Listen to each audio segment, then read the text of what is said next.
Have you ever wondered what it's like being a full-time content creator?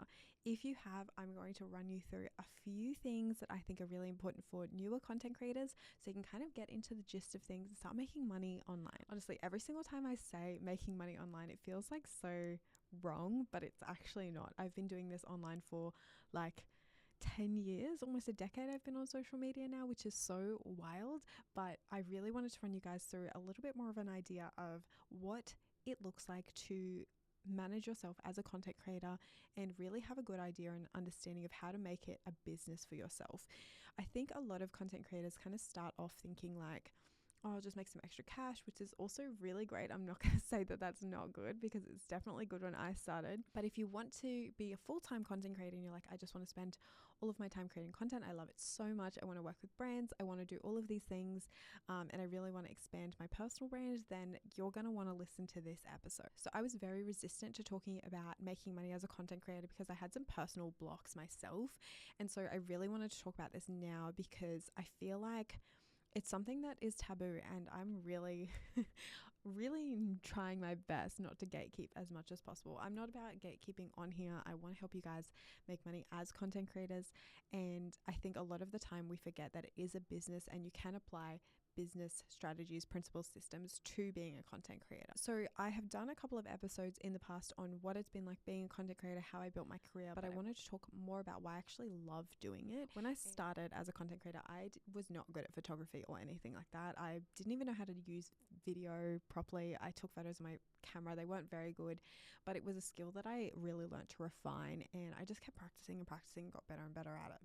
And I see things from a very different lens. So I see things from the way that a business would like things to be done. So when I create a piece of content, generally what I'll look at is if a brand could repurpose it if they really wanted to. And that was mainly because I really loved working with brands and I love to talk about products and that kind of thing. But now it's a little bit different because I do operate a little bit differently now. But when I first started, that was something I really loved, was that I could see what a brand would like. I could see what they were enjoying, what consumers loved, and I was able to replicate that in a way that was still authentic to me and actually start to build a community around that as well. So there's two different types of content that I do. I obviously do my content which is for connection purposes, so realistically just to connect with my audience so they know I'm a person, this is what I go through. Hopefully it inspires them a little bit more in their journey in that day. And then I also create content for brands. So the content that I create for brands is more focused around how I can actually give them a piece of marketing collateral or something to post on social media, something that they can use to either sell their product, service, whatever it is. That was where that skill of refinement came into play. Now, the reason why I love content creation so much is because I could use my natural skill set and start to expand on something. It was something I could grow. And there's an abundance of businesses that need content creators. And when I started, it wasn't that many, but now there's so many content creators everywhere who create amazing content. And the reason I'm talking about this is because so many of them I know struggle with the business side of things, like constant workflow and all of that. I also really love being a content creator because it's very flexible with my lifestyle. So if you guys don't know, I have 4 kids. 3 of them are at school at the moment, one's starting next year. And so I really need to be flexible with my day-to-day. I need to allow for school holidays and sick days and whatever it is, I needed to be flexible. And when I say being flexible, it doesn't mean that I just do things when I want to do them. Yes, I do have my own schedule, but I try to remain as consistent as possible with that. But my favorite thing about it is the fact that I can be flexible. I can swap and change the time frames. I can, if the lighting is not right, I can say to a brand, like, I need to push this back a little bit. Like, there's always flexibility in what I'm doing, which I love about being a content creator. Another thing is that I was able to build my personal brand. So I could change things if I needed to. It was about how I, as an individual, could serve others, not necessarily like I was hidden behind anything. And I have told you guys before, I think it's really powerful to be able to use your voice for other things and actually try to make an impact in the world. That's something I'm trying to get more comfortable with myself, but that's where my heart lies and that's where I want things to go. So being a content creator allows me that. It allows me choice to share what I want to share, and because I do have really good intentions behind a lot of what I do, I think that being a content creator has allowed me to do that as well and actually help others feel seen as well, which I really love. So let's talk about the money making aspect of it, because I know some of you guys probably want to know about this. it took me about 4 or 5 years into my journey as a content creator to actually start making money. And I'm very open about this because I knew when I started it was more of a vanity thing. I just wanted to grow my account and like make money on it. I didn't really like know what that looks like for a while. I actually didn't even consider it being a full-time job when I started. It was just like something I really enjoyed. And it wasn't until I started applying the principles that I learned from our other business to content creation that it actually started to make money for me. I looked at brand partnerships and I could understand what it was that they needed out of me and what they would really like to see. And it wasn't just about like the numbers or anything like that. It was about what I was providing them. And like I said before, like when I started to apply what I had learnt from business to being a content creator, so I'd kind of meshed the two, I guess. That was when I started to get more work inbound because I was very, very clear on what my intentions were. I was creating good quality things. I could see it from their perspective and what they actually needed, and I was able to put them together into a package and just create something and be like, hey, this is me, this is what I do, and here you go.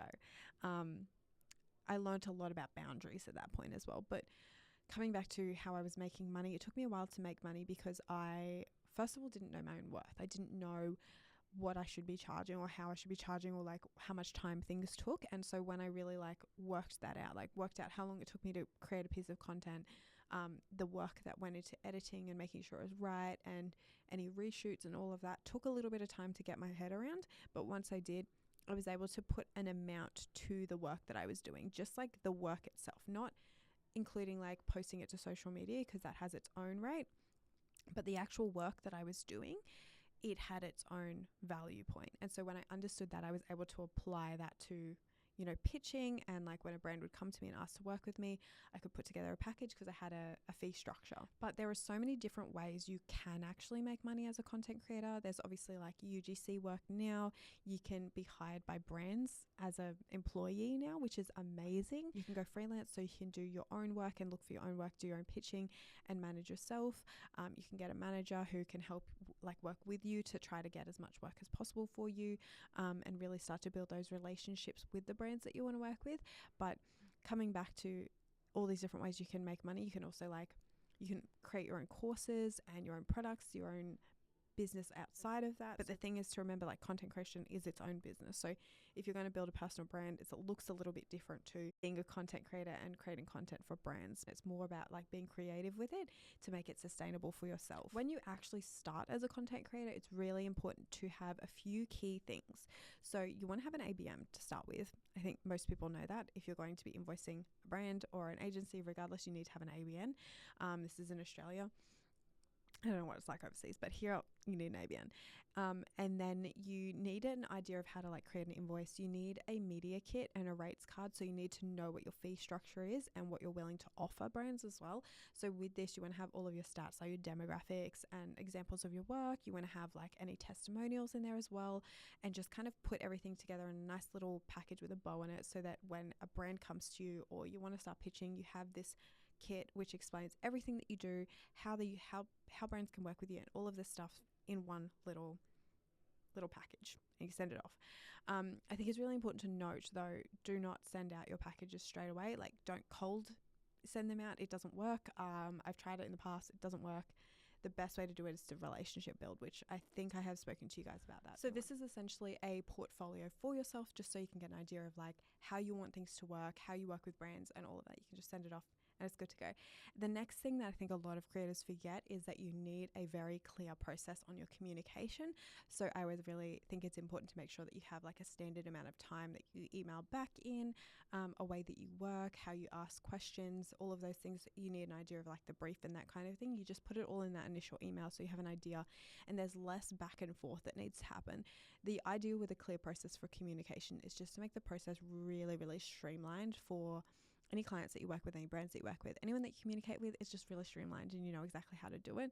This can take a little bit of practice, a little bit of like nutting out in the beginning, but once you get really clear on that, it makes it a lot easier to communicate with brands and just really build on those relationships. Because if you can get that process down, that is going to differentiate you from other content creators who have no idea what they're doing. So treat it like a business. And I say this all the time. I will say it until the cows come home, but treat it like a business, and it will actually pay you back for the work that you do. If you do want to dive deeper into this, I've actually created a resource for you guys so you can get access to it. It's just a short self-paced course that you can get access to.